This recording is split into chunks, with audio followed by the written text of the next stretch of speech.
Hello, a great welcome to Idea Statica tutorial. Myself Jayarajan P. This is tutorial number 16.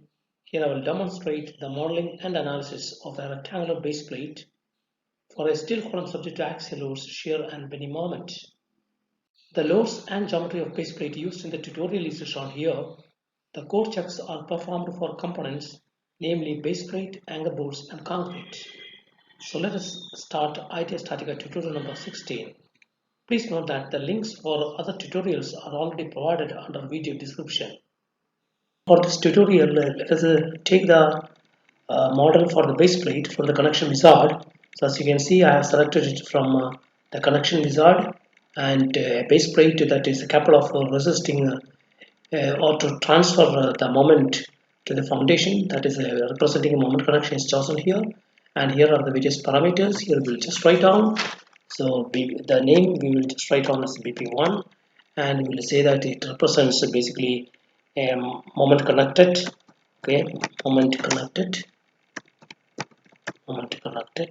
Okay, and then we'll keep say steel grade as S275, and the bolt assembly let us just change it to say M. For this project we'll be using say M24, so M24 8.8, so that's okay. And we'll keep the concrete grade as C2530, and the design of the base plate will be done as per the European code EC3. So let us straight away start the project.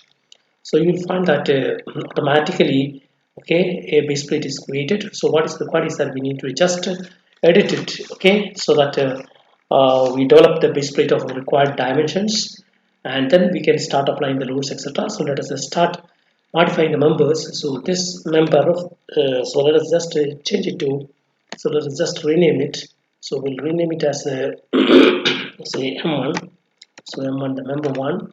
Okay, so let us start changing this number size. So we'll have it as we'll keep it as all, because we want to assign a UC column for this. So let us straight away start selecting the UC. So this is my UC member, and for the UC we'll be selecting say 305 by 305 by 118. So this is my column number. It's okay. So okay, and we'll be keeping this as basically the interconnection, and gamma will be 90 degree automatically, and here the forces in the node, what we'll do is I will keep it at some position. Okay, forces in position. So then we can start having the loads later, apply loads later. So now coming to the BP1, let us start arranging all the parameters, and here obviously the base plate parameters are to be first defined. Member will be M1, and here is S275, and in this case what we do is, as the loads are seemingly a little bit higher, plus we don't want to provide any stiffness, we will go with a stiffer plate. We will go with a base plate of thickness as a 50 mm. And regarding the dimensions, we'll keep the dimensions to profile only. So we'll keep it as a to profile. So that we need to apply all the dimensions. So now coming to our offsets, what we can do is we can keep it as the top one. We'll keep it as a 143. You can see that as the parameters are entered, all the dimensions are automatically getting updated here. So then coming to the left, we'll keep it as say 146. So left we'll keep it as 146, 146, and then coming to the bottom, we can keep it as say 142. So this will change to 142, and then coming to the right, so we can take it as the right as 147. So this will keep it as 147. And then coming to the coordinate system, we'll keep it as a firm member, and the orientation will be perpendicular, and the rotation will be 0. So that's all regarding the offsets. Now coming to the anchors, so this M24 8.8 will keep, and the anchoring length will keep it a little bit larger because this seems to be a smaller one, 300. So let us keep an anchoring length of say 600 mm. So we'll just double it. So this is my 600 mm, and the anchor, what we do is we'll provide some washer plates of rectangular size, and normally the washer plates are provided of say dimensions say 5 times the dimension of the bolt. So accordingly, let us keep the size of this plate as 125. So we'll just change it to 125. Okay, and now let us start providing the location of the anchors.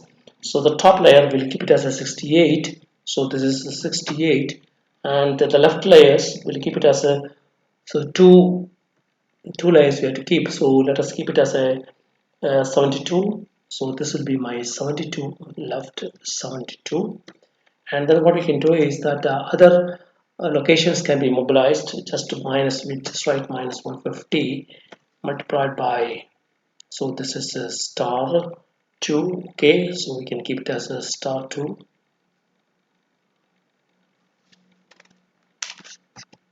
star 2. Okay, and then coming to the bottom layers, what we can do is that we can keep it as I said, this is 67.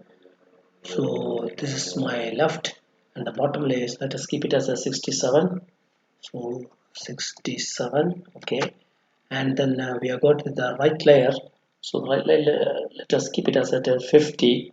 Okay, so we'll keep it as a 50. These are all pre-calculated dimensions. So, and the shear plane, the thread, will keep it as like that. And now let us start specifying the welds.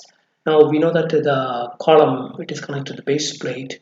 All along is the flanges as well as the web. So let us specify the weld size for the web and the flanges separately. As far as the web is concerned, what we do is that we'll go for a butt weld. Okay, because it's a full strength. Okay, and regarding the web, what we can do is that we can provide for a double-sided fillet weld of a 4 mm size. That should be good enough. So we'll just use it as a, this, we can reduce it, say we'll keep it as a 4 mm. That must be good enough for us. So now is the time we specify the foundation block. Go back to the foundation block. We have C2530s. Okay, and offset this will keep it as a 600.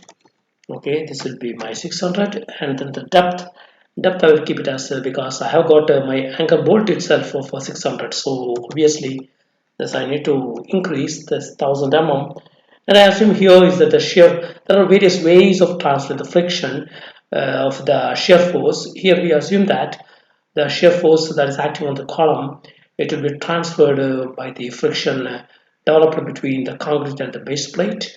Okay, so that the anchor bolts will not be sharing any shear force, and the startup will keep it as the direct.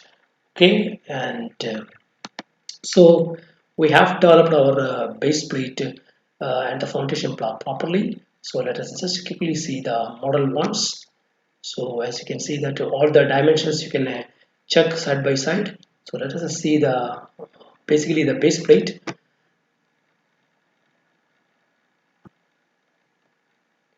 So you'll find that this is our base plate.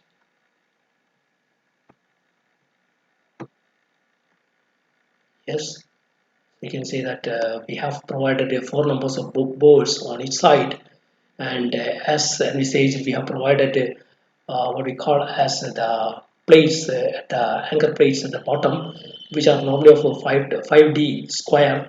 Okay, and we have provided sufficient length because the capacity of the anchors, it will be governed by a number of phenomena. One, it is governed by its own, okay, its resistance to tension, and as it is embedded in concrete, in many of the cases where this poles are subject to higher tension, we find that the failure is governed or it is initiated by the punching shear mechanism developed in the concrete. So in such cases, a proper decision shall be taken whether to increase the bolt diameter, whether to increase the size of the foundation pedestal, or what may be the case. So we have it the base plate properly modeled here. So let us start applying the loads. So here, as already envisaged in the loads presented, we have got two cases of one with a higher axial load and a moment, and then we have got a very lower axial load and a moment, and this corresponds obviously to two directions of the lateral load. So let us start populating these dimension, these loads. So for the LE1, what we do is that we'll keep it as it is a minus 2000. So we'll keep it as this is a minus 2000, and for the VZ we can keep it as a minus 75. So this is my VZ is minus 75. Okay, and then we have got say my400. So my400.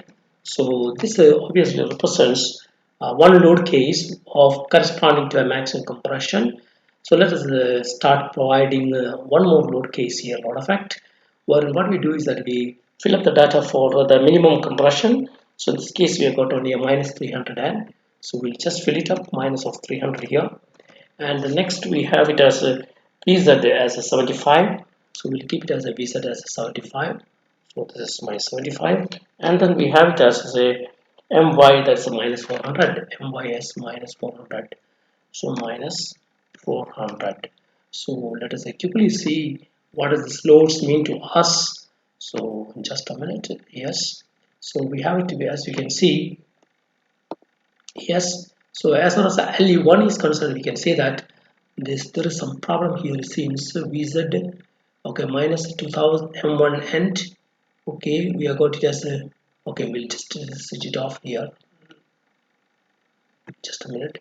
So we are going to say minus 2000 here, and then as you can see that there is a VZ load here that is of a minus 75, and then we have got a MY that's a 400. And whereas if you see the case of LE2, so you'll find that in LE2, so in LE1 it seems that we have some problem. Let's just see what's the problem. Yes, this was the trouble with us. Okay, the MZ we have to input it as a 0 here because of Y is 400. So let us quickly see the loads, because it is important that we verify the loads properly. So now it's all right. So you can see that here, okay, corresponding to LE1, we have got an axial compression of 2000 kilonewton, and the shear loads and the moments are properly designated for the shear load acting towards the right. And now coming to the LE2, we can see that it corresponds to a minimum compression, but in this case, the loads and the corresponding moments are oriented towards the left of the section. Okay. So let us start calculating the base plate model. So here the results will obviously provide us the safety of the anchor boards, safety of the concrete, and also it provides all the combined interaction checks. So let us see the results. Okay, here there are some problems which requires some kind of a detailed investigation. So as we can see that here, let us straight away go for the check. There are obviously some problem. So here we'll find that okay, regarding the analysis, let us quickly see. So we'll go a little bit. Okay, analysis. Okay, analysis of our 100% for both the cases, LE1 and LE2. That's good. And okay, for the plates we have a little bit of a larger strain. That's a 0.7, but it is very well within the margin of 5%. So let's quickly see the strain distribution within the base plate. So we just press plastic strain and we measure it. So we are finding that as such there are no problem basically in the regarding the strain distribution. We don't have any problem on the base plate, but it is strictly it is pertaining to the column flange. We find that maybe that the column is extremely loaded in this case, so we have got larger strain levels getting developed at the column flanges only. There's no problem on the base plate, so that's what the strain distribution tells us. Now let us go for so here again. Okay, so this is the distribution that we are just seeing on the column flange. So and regarding let's see what the other distributions of 0.2%. Okay, it is on the other column flange. We have got 0.2% for the other load of LE2, and we have 0.1 and then 0.1. Okay, that is on the base plate. So those are the very lower levels of the strains. But the critical strain, what we find is that it's getting developed on the column flange only, so it's not a problem for us. Now let us quickly go for the anchors, because here the anchors we're finding that they are getting almost is a 3 times, so it is the 326.8. So the failure okay, the ratio is 3.268, where we find that we require to be less than 1. So let us just uh, accurately look into the bolts, what has caused this kind of a failure in the bolts. So as we can see that these are the anchors that is provided over here. Okay, so we find that this is F5, A5, A6, A7 and A8 are the critically loaded anchor bolts. So, and as expected, okay, we find that anchor bolts need to be critical for a load case where the axial load will be the minimum for a given maximum bending moment. Okay, so this is what has happened here. We have got a lesser axial load. Therefore, for the anchor bolts are getting critical for the LE2 case. Now, going through, let us see first of all regarding the safety of the anchor bolts itself. So, we'll just see, for example, out of this F5 A6S, so we can see this is F5 is this bolt, A6, A7, A8. Now coming back to we find that here it is 173.2. What is this 173.2? It is the NED. It's the tensile force in the bolt. 173.2 is the tensile force. Now let's just see what is the capacity of the bolt considering its own material characteristics that we can quickly obtain from this. We have to just press this button. Yes, it is readily available here. Look here, here it is given that the design resistance of the anchor bolt is calculated as 160. It's a very simple calculation which will make use of a reduction factor of 0.85, then the tensile stress area and the ultimate tensile strength, that's 800 MPa, and then dividing the entire stuff by the factor of safety of 1.5, we get say 160. And so it does mean we have got a tensile load of 173.2 comparing to its capacity of 160. Means if we focus only on the anchor bolt, we find that the deviation in the stress is not that much as here indicated. Here it is 326.8. Here we find that is hardly 160 kilonewton is the capacity and the actual load is 173. It's almost okay. It's a factor of safety of 1, approximately 1.1. So that may not be a critical case for us. It means that we require some kind of a review of the results given here. So we find that what is critical as far as we are concerned, it is not rising from the capacity of the bolt itself. No. So let us quickly see other rows in the table. So here we have the tensile force. These are shear forces. Shear forces, as we have already assumed, the shear forces has to be transferred to the friction. So we have to find all this value to be zero, obviously. Yes, they are all zero, no problem. Now here is a trouble for us. So look here, as I have already indicated, in the base plates wherein the bolts are subjected to a large amount of tension, this is one of the critical parameter which requires a a sincere evaluation. That is what we call as a concrete con breakout resistance. Now looking over here, let's see what's happening here. We find that okay, because we have got all the four bolts, okay, they are subjected to a critical okay tensile force. It does mean while computing this con resistance, all the concrete failure surfaces will overlap and we have a total capacity of the con resistance in uplift or in tension coming this as 311.1. Okay, so this is the capacity of concrete in con resistance. Now against this resistance or the capacity, what is the total tension force acting? That is obviously 171.2 plus 168.2 plus 172.5 plus 173.2, and here you may arrive at a figure of 685. So what does it mean? It does mean that looking into the concrete, the corresponding the factor of safety associated is of the tune of how much? Let us see. It is, we'll find that is 685 divided by that is 311.1. It must be of the order of 2.2. This is what is written over here, 222. That is Look here, this is the utility ratio in tension. So from the anchor bolts, we don't have the problem, but the criticality arises basically from concrete con failure as is identified here. Okay, we find that it is the utility ratio. It is very much crossing say 100%. It is 22.2. So what's the solution? So there are two possible solutions to encounter this problem. This kind of a failure can be eliminated in two ways. That is, first, you provide a pedestal of sufficient, sufficient dimensions, so that the free edges of the concrete will not come, will not come as a part of the concrete con failure mode.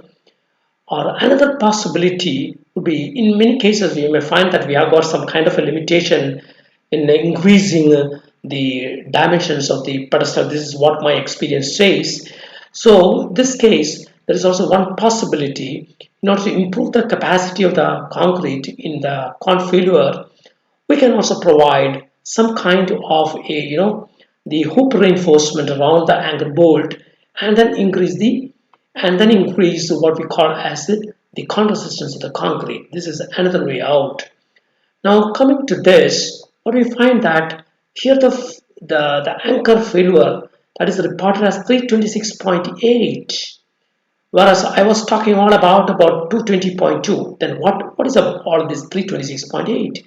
Again, going back to this way, we find that there is also one more thing, that is, this is considering the interaction of the tension and tensile forces. Obviously, we know that in the Eurocode, if you go for the table 7.3, where the bolts are subject to both the tension as well as the shear, there is an interaction formula. But in our case, we have assumed that the bolts will not be subject to the shear forces. In fact, the shear will be transferred only through the friction. So it does mean that this check should not bother us at all. So what is, instead of 326.8, we should focus on 222.2, and then we have to ensure some methods of improving the foundation size, that is the pedestal size, or providing some kind of a reinforcing arrangement to improve this capacity so as to bring it to less than 100%. So that is all about the verification of the anchor bolts. Now coming to the welds, we find that the welds are okay, 98%. And here what we find is that in the welds, okay, this 98, let us quickly go through. Okay, this is 98. We have the problem only on, so we can find that it is it's a problem on the weld connecting the column web to the base plate. So that is no problem. It's 98%. If we want, we can increase the weld size. And then we have, let's quickly get into, because the contact stresses, the stress in concrete. Look here, as expected, we find that the stresses in the concrete, and that's what we mean is the bearing stress, that has to be more at the free edges or the extreme edges, and we find that it's going somewhere around say 26.9. Okay, so now let's find out. So here we find that the concrete block is also severely stressed to 96.9. In order to find out the reason behind this, let us quickly go to the concrete block, wherein we find that we have an average stress in the concrete. Obviously, this must be corresponding to the extreme edge, 32.5, whereas its bearing strength is 33.5. So that's why we obtain a failure ratio up to the tune of 96.9, which is governed by bearing. So this is how, whatever may be the type of the structure, the engineer must be able to review the results component by component and get the confidence that the components are responding the way we wanted or we want to be. Okay, and where the components show a failure ratio, it has to be suitably analyzed, and a proper methodology has to be suggested to make those components safer. So that's all about. So next tutorial, I will introduce a base plate with a stiffener, and probably in the third and the fourth we'll have the circular column base plate, a single base plate, and a double base plate philosophy. So please do subscribe to the channel so that you will get notified as and when the new tutorials are uploaded. So thanks a lot and have a nice day.